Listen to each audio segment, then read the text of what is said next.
and even talked about moving to Australia. Now both their families on either side of the world. That she was stuck on the 83rd floor and there was no way to get down. As far as she knew, there was no way to get down. She was in one of the towers on the 100th floor, and someone said they saw her coming down the stairs. That's all we know. There's a procession of heavy earth-moving equipment, emergency workers and volunteers going in and coming out. There are lorries carrying rubble and trucks towing cars covered in a chalk white dust. But there are no ambulances, none at all. And at the end of a desperate day, New Yorkers with no other means of helping leave their apartments and take to the streets. New Yorkers do care, and this is about something bigger than all of us. It's about life, so that's why I'm here. An unlikely guard of honor as the rescue crews roll by. We'll put them back up and we'll go on. America's not going to be stopped because of some cowards. I mean, it's not going to happen. Craig McMurtry, ABC News, New York. And joining us live is our correspondent, Craig McMurtry. It seems that it must be a soul-destroying process trying to get through these rescue operations, hoping to find somebody alive. Do you have much sense of just how tough a challenge it really is? Yes, when you speak with the firefighters, the rescue workers, the iron workers, the volunteers who are down there, you can see it in their eyes, you can see it in their faces. They tell you about how they find personal objects, how they find, they find shoes, they find photographs, they find jewelry. They're also, of course, finding body parts as well as bodies, and it's very dangerous. There's falling debris, there's the swirling smoke that's affecting their breathing. They're having to burrow in amongst the wreckage of the Twin Towers, and everywhere they turn, they're absolutely surrounded by the mangled wreckage, which is an immediate reminder of the mammoth task that lies ahead of them. And it really is just beginning. I mean, it's gruesome to say, but the mayor of New York has asked for 6,000 body bags to be shipped to New York. And when you consider the very few that have been found so far, upwards of 100, you begin to understand the enormity of the task that lies ahead. This must be terribly confronting to all Americans. Do you have a sense of the extent to which that mood is growing and in what way? How fierce the anger, and how is that building? On the streets, around Ground Zero, as it's being called in New York, there is anger, but it's also merged with a sense of heroism, I suppose. People celebrating, as you saw, the fact that rescuers are coming from all over America and they're rolling into Ground Zero to help. But there is definitely a measure of anger. Leaders here are saying things like John McCain, we're coming after you. The President of the United States talking about conquering the enemy. And some snap polls that have been done show that Americans do want to strike back, though interestingly enough, they're also saying that they want evidence. They want to know who's responsible before there is any sort of military action. Craig McMurtry, thanks. America's law enforcement agencies appear to be having early success in their global hunt for the terrorists. They've already amassed a pile of evidence and identified at least 50 suspects. Half of them could have been on board the flights, the rest helping to organise them. Disturbingly for US security, it seems the pilots were training on American soil for around a year. These are the two pilots the FBI believes flew the hijacked planes into the Twin Towers. Amir and Adnan Bakari, brothers from Saudi Arabia, both had American work visas. If the FBI is on the right trail, the Bakaris and up to 22 others directly involved in the operation have left them a mountain of clues. We have, in the last 24 hours, taken the manifests and used those as an evidentiary base, and have talked to many of the families of the victims, and have successfully, I believe, identified many of the hijackers on each of the 4 flights that went down. Their search started with a car left in Portland, Maine. From there, they were led to this street in Florida, where they raided 2 houses. He's wearing a shirt that says FBI on it, and I was like, whoa, what's going on? And she said we had to evacuate the house. The Bakaris and their families had lived there for a year, with another suspect and his family next door.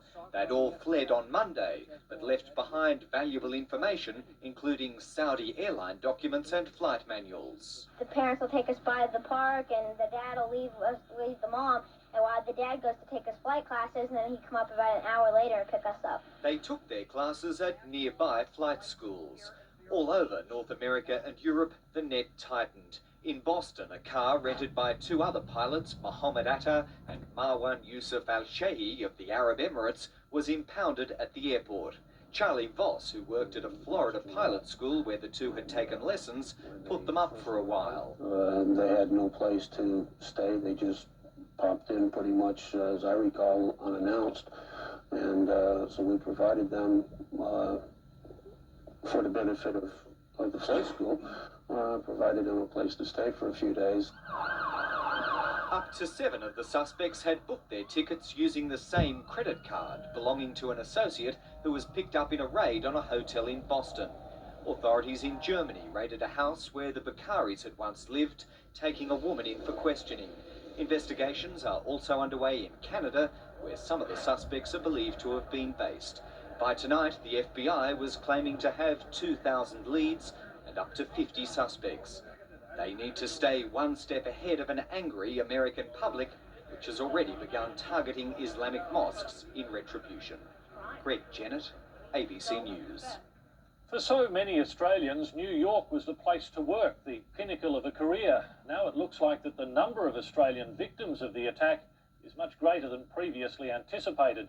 The first confirmed fatalities became known today, but another 90 Australians are still unaccounted for. As time passes, anxiety rises amongst Australian families waiting to hear word of the missing. Confirmed dead, Alberto Dominguez of Sydney, a Qantas baggage handler who was on one of the suicide flights that struck the World Trade Center. His wife Marta would have been on that flight too, but stayed in Boston to care for a sick relative. Also dead, a 62-year-old Sydney woman who was on the plane that crashed into the Pentagon, and an Australian man who has been reported killed at the World Trade Center. The Prime Minister had warned Australians earlier in the day to prepare for the worst. We have to recognise that there could well have been a lot of Australians working in the Trade Centre. There could well have been other Australians on the aircraft. In fact, there are reports from family and friends that another 6 Australians could have been on the suicide aircraft, and 84 Australians who are believed to be in or around the World Trade Center are still missing. We are deeply concerned about the impact of these tragic events in America on the lives of Australians. This terrorist act against the United States has also been a terrorist act against Australia. The grieving has already begun for the family of Alberto Dominguez, who released this statement today. We never imagined the expressions of sympathy and grief we got from all corners of the world, for which we are very thankful in this difficult moment. It has been hard to put him to rest when we see the tragedy being replayed time after time on TV. Australians still seeking information about the whereabouts of family in the United States are being urged to ring a Canberra hotline number 1800 00 2214. Paul Lockyer, ABC News. For most people, the centre of Manhattan remains a no-go area, a dangerous location, only accessible to essential emergency workers. Cameraman Tim Cothran was one of the first allowed close in to the wreckage. He describes the eerie scene, the tangled mass of buildings, the grim search for survivors, and the recovery of bodies. While shooting the graphic images, he's soon reminded about the dangers that the people in there are facing. We entered the big atrium of the old the financial center, and this atrium used to be absolutely gorgeous. But in order to get to the wreckage, we had to go through this other building.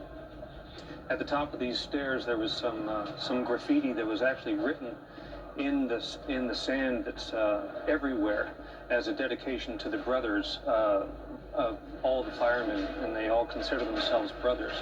And it's very, very important to them that they be remembered. And I thought that was a very special thing there. And what are you hearing here? Well, a lot of saws, a lot of hubbub. And you walk forward, and here's this panoramic window of this vast, vast, vast destruction and all this activity going on outside. What was the temperature like in there? Was it hot? Was it uncomfortable to be in there? No, well, you know, we've been very fortunate that these days have been so beautiful in New York City. So it was eerie. Here you were in this enormous amphitheater of destruction, and it was just one of the nicest days of the year. But a tremendous amount of sawing and banging. And the guys work in teams, they help each other out. Sometimes if they find a particularly hot or interesting spot, they'll work in groups of 10 or a dozen. And it's all hands-on work. They're not using any heavy tools here, as you can see. They're going bit by bit. It's arduous, it's hard, and these guys are putting all their effort into it. It also seems rather dangerous. I see many jagged pieces of metal. Did you have a sense of being in danger while you were on top of the rubble? There's tons and tons of broken glass all over the place. I only had tennis sneakers on, so I was pretty worried. But you picked where you walked, and you just choose where you stepped. What are we seeing here? Well, this is poignant in that this is a fire truck. This is a badly charred fire truck. And it's one of the few things in this valley that has been actually kind of cleaned off and hosed off. Because it means a lot to these guys. I mean, you can see it's absolutely destroyed. The tires are burned, all the rigging is destroyed. And they're using it sort of as a table, as a setup area. And it really means a lot to them. It's a staging area, as well as a place where some people get very, very emotional because a lot of guys died here. And paying their respects. And paying their respects. Even as they continue to do the job to which they've been assigned today. Absolutely.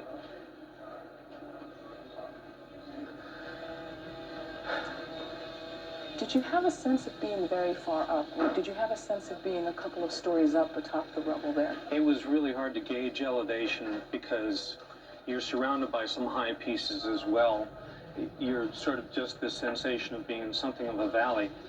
And it's just everything is smashed to atoms.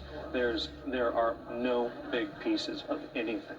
And I think that this photograph speaks for itself. I think that everyone will recognize what is occurring here, that the remains of someone are being removed. Exactly. In the 2 hours that I was there, I saw at least 10 body bags being lifted out, and they seem to find 2 and 3 sets of remains, and they used dogs. They called the dogs in, and the dogs have been there for, I'm sure, quite some time. In fact, before I left, they actually retired the dogs. The dogs actually got very fatigued, and they gave them the afternoon off, or the rest of the afternoon, which they certainly deserved. And they help pick up body scents and so forth. A sight that has become rather familiar from disasters in which Americans have volunteered around the world, but not one I think Americans expect to see here. Just everybody pitching in, you know, it's the bucket brigade syndrome where guys just move stuff out, they move it to the outside. And it was really hard because even though this disaster only happened a day ago, these cadavers are starting to decompose, and it was hard. It was hard for everybody, and it made everybody realize that it's only going to get worse in coming days. These guys work in teams. They'll investigate a nook, a cranny. They'll put their heads together and come up with a plan. And they're crawling under rather large slabs of plaster, concrete, and metal. They don't seem very well protected. Well, that's their job. They love it. They do it. There they are, scaling up enormous pieces of debris. And so as I was leaving, at about 5:15, everyone started running. A sudden change of energy here. What's going on? Absolutely. They got a call on the phone, over the horn, that the structure that was adjacent to us was unstable and may come down. So I hit the record button and started running along with everyone. We took a breath here to, see if there was anything else going on, and then we suddenly heard this rumble, which you may hear on the tape, and it scared me to death. And that was it. We just bolted. The 60 pounds of gear I had on me weighed nothing. We just flew out of there, scared to death. Clearly a situation that is still dangerously unpredictable. All the glamour and the mythology surrounding the so-called masters of the universe, the power brokers at the heart of America's financial system, are now cloaked in the dust and rubble of the World Trade Center. This was the beat of Sydney Morning Herald journalist Brian Hale, who has lived in New York since 1993, and who himself is still coming to grips with the full horror of what has happened. I spoke with him in New York earlier today. Brian Hale, the New York attack was clearly designed to strike a blow at the nerve centre of capitalism. To what extent did it succeed? It succeeded extremely well short term. It's devastated the city. Many people have left the city. It's empty out there. We've got bomb scares all over the place. The horror, the carnage, the human impact is just incredible. And it's felt not just, of course, by those immediately concerned, but everyone that knew them, their friends, their colleagues, people they once worked with, their families. It's an enormous human cost. It will be overcome and the system will recover and go on. So in that sense, it's a total waste of time and empty gesture. The sadness is that we've lost 10, 15,000, 20,000, who knows how many people have gone. Right at this moment, how would you measure the impact, both practical and psychological? Well, the psychological impact is obviously very deep. People have just been in tears all around the city. Many people left, many shops have been closed down, the dry cleaners, the delicatessens, in the streets outside right now, you really can't find a taxi. There's no people outside. It's a total ghost town. I was talking to a couple of New York policemen on the way in, and they're standing around looking. There's nothing happening, there's no one moving, and there are all these horror scares keep coming. So the psychological impact is deep. But people are suffering from watching all day yesterday those planes hitting those towers, people falling, people jumping. The horror of it, I guess, has come through to many people. Many people were listening to radio around the streets, and it carried through in many ways what the American TV pictures didn't have. It had the sound, the noise, the explosions, the fire, the smell, and it's everywhere in this city. Right now, there's a dust outside. I'm hoarse from breathing it for 2 days. It's enormous, and when you've smelt it, you get the smell, you breathe the dust, you hear the screams, the cries, and it's nationwide. It's not just in this city, because within those World Trade buildings there were many dealing rooms who have these systems of microphones that broadcast to their offices around the country. They call it a squawk box. In Australia, all the broking firms have them the same. One big bond trading firm in this city, which actually is responsible for almost a quarter of the daily trades in the huge bond market, had 4 floors from 100 to 105th on the World Trade Tower. They were doing the normal day's business at 9 o'clock when the plane hit. And those people around the country who were listening to the voices coming off the dealing desks, the normal run-of-the-mill stuff, spent minutes listening to their colleagues and friends dying. There were well over 1,000 people working on those 4 floors. This is your world that has been shattered. Has it sunk in personally yet? I really don't know. It's a sort of place where, I've been many times over the years. I go to briefings. I could easily have been there at a breakfast briefing the other day, and I wasn't. It's luck, I guess, in many ways, but people are sending emails around. Have you heard of so-and-so? Have you seen whatever? And the human cost is not just, we're not talking about captains of industry in those World Trade Tower buildings. We're talking about people. The 15,000 individual horrific deaths. And it's not just bond traders, it's not analysts, it's not economists earning millions of dollars a year. We're talking about secretaries, office managers, the messengers, tea ladies, floor cleaners. It's the full range of people. And when you see some of those photographs taken of people in the top of those towers standing with their faces pressed against the glass, watching people from upper floors diving past them, you just have to cry. This is the first 2-day closure of the financial markets since Kennedy's assassination in '63. Is that significant? It has a huge significance in many ways. At the moment, a lot of the pressure to reopen the markets is coming from Washington. The politicians are talking. President Bush has pushed through executive orders to ensure power and the like. The reality, though, if you talk to people down in the street, you listen to people in the area, I frankly find it hard to believe. They've said this evening in a press conference that the stock exchange will open Monday at the latest. I don't know how you can move people into that area. I don't know. It needs not just floor traders for a stock exchange, but back office people, technical people, a vast number of people. But it's still a recovery operation going on 5 kilometres from here. They're still trying to pull people out. They're hoping people are alive. They're not clearing the rubble. The rubble occupies a vast area. There's another building collapsed tonight. There's one seriously damaged. The US economy was already on the brink of recession before this happened. This must have a frightening and unpredictable capacity to tip it over the edge. When you look at the lack of activity in this country for the last 2 days, factories have been closed, freight movements have been slowed down, airlines have been grounded. The impact is huge. Apart from in the strike zone down there, most people in New York sent their staff home. Shops have been shut, restaurants shut. It's a big economic cost when you look at the cancellations for flights.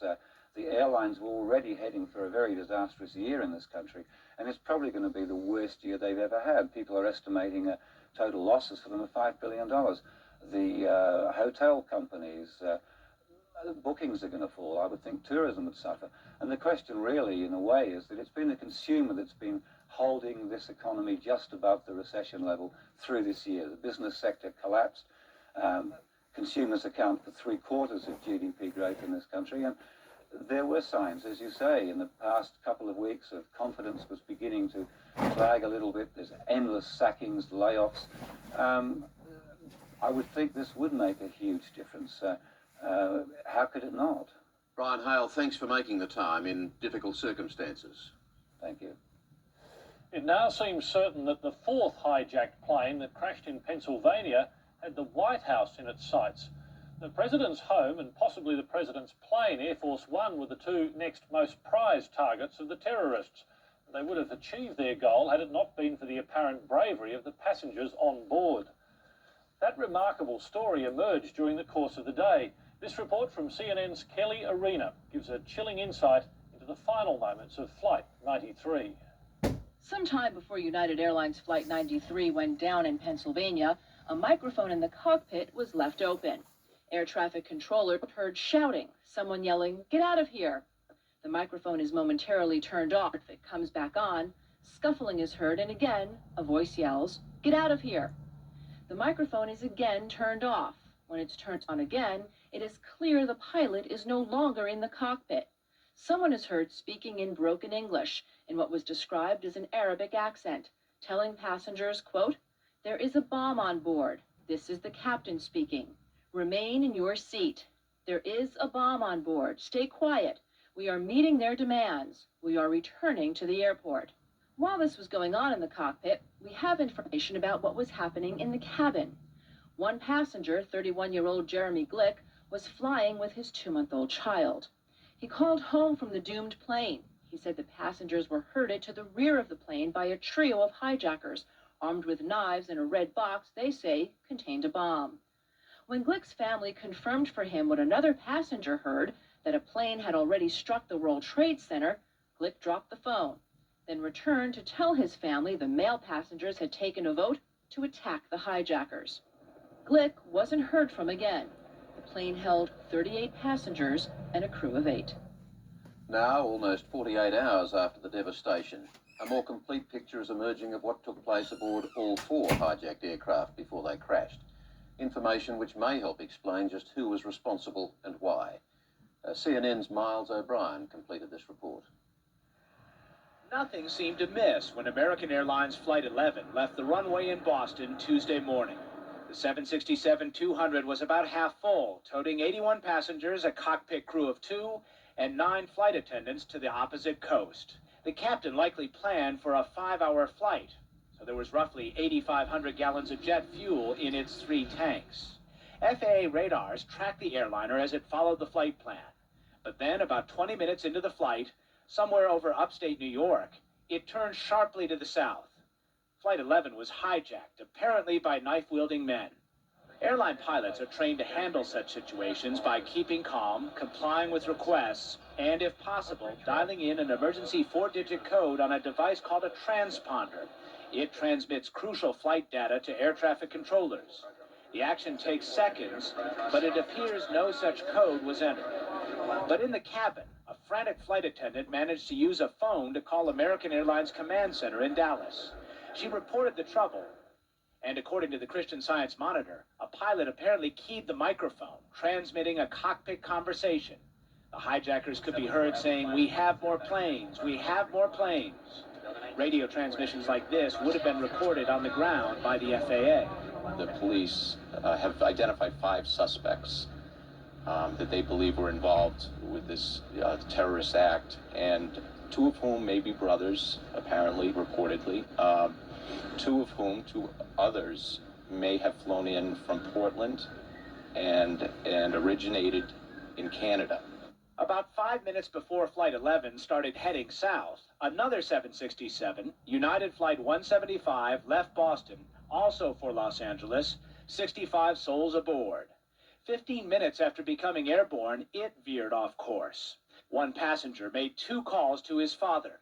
In one exchange, he said a flight attendant was stabbed.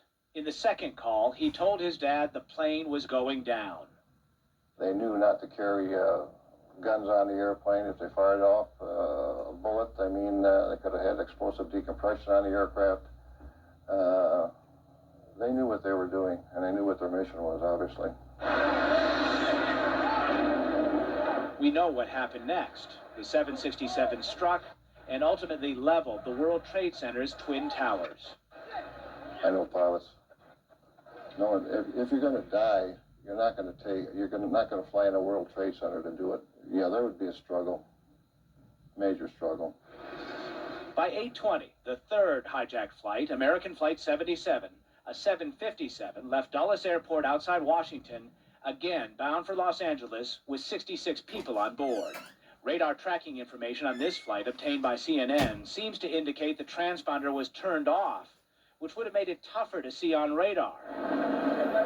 We do know this. An hour and 20 minutes after departure, it plowed into the Pentagon. On board was Barbara Olson, a well-known attorney and frequent CNN legal commentator. Huddled in the back of the plane, Olson called her husband twice from her cell phone. She described the frantic scene. She said that they were armed with knives and box cutters, cardboard cutters. Even as the focus shifted to the nation's capital, a 4th plane, United Airlines Flight 93, bound for San Francisco out of Newark, takes a sudden 180-degree turn near Cleveland. More than 1 of the 38 passengers called their families to offer final goodbyes. He said, I want you to know I love you very much, and I'm calling you from the plane. We've been taken over. There are 3 men that say they have a bomb, and then the phone went dead. The 757 began homing in on the Washington area, its target unknown. But this flight did not make it that far. It crashed into a cornfield in Somerset County, Pennsylvania. Was there a struggle in this cockpit? The military denies it was shot down.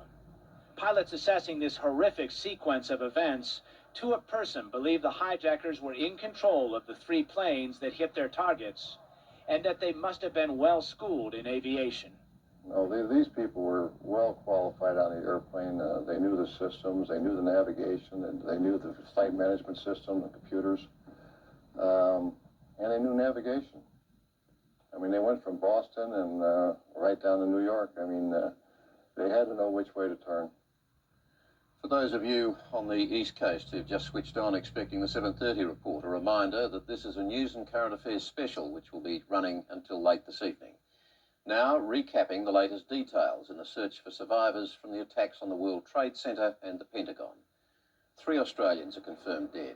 A 62-year-old Sydney woman was in the aircraft that crashed into the Pentagon. A 56-year-old man, also from Sydney, was in one of the planes that hit the World Trade Center. And a 3rd Australian was at work in the giant towers. 90 Australians remain unaccounted for. The total missing is still thought to be in the thousands. It's reported that fewer than 10 people have been pulled alive from the wreckage of the buildings in downtown Manhattan, as search crews continue picking their way through the rubble, listening for signs of life.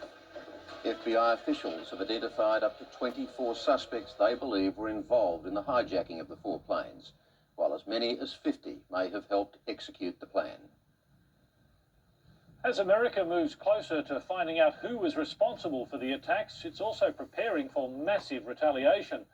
Both the President and Congress say they consider the attacks an act of war. Senior members of the Bush cabinet and diplomats spent the night on the phone, putting together an international coalition. That multinational alliance will be counted on for support when the Americans decide to strike back. The ABC's chief political correspondent, Jim Middleton, reports from Washington. As the sun started to set on the second day and rescue crews worked their way into the rubble, George W. Bush visited the Pentagon to inspect the damage and pay his respects. First of all, I must tell you, I am overwhelmed by the devastation. Just hours earlier, the White House revealed the American Military Nerve Center had not been the only target the terrorists had in mind in Washington. We have specific and credible information that the White House and Air Force One were also intended targets of these attacks. The President began his day summoning his cabinet and the congressional leadership, an opportunity to ramp up the rhetoric. The deliberate and deadly attacks which were carried out yesterday against our country were more than acts of terror. They were acts of war. It was tantamount to a declaration of war against whoever organized and supported the terrorists who hijacked and set the 4 airliners on their course to massive destruction and huge loss of life. This enemy hides in shadows and has no regard for human life. This is an enemy who preys on innocent and unsuspecting people. So shadowy they've yet to be identified, but some congressional leaders aren't about to wait. Whether we declare it or however you describe it, we are at war. The United States has won unprecedented military backing from its NATO allies, who will respond to the attacks on America as if they were carried out on their own soil. An armed attack against one or more of the allies in Europe or in North America shall be considered an attack against them all. Just as his father did in the lead up to the Gulf War, George W. Bush is now engaged in furious diplomacy designed to establish a global coalition, this time to fight terrorism.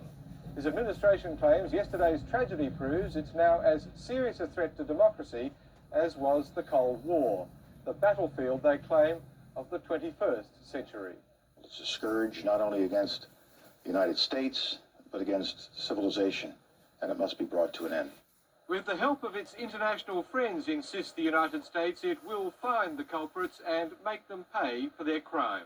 Jim Middleton, ABC News, Washington. Just how the Americans can strike back is unclear. If Osama bin Laden is deemed responsible, it will be a very difficult military operation to reach him in his remote base in Afghanistan. Previous attempts have failed, but this time America's efforts will be remorseless. Even before the dust has settled in New York, the military has established a presence on the street as their commanders this morning talked openly about war. This is a war. It's the way they see it. You can't see it any other way, whether legally that is correct or not. You do too? And yes, I do. And we've got to respond as if it is a war. And we've got to respond in the sense that it isn't going to be solved with a single counterattack against one individual. To this end, the Americans are preparing an alliance not unlike that organised for the Gulf War. NATO has offered Washington unprecedented military support. The Council agreed that if it is detected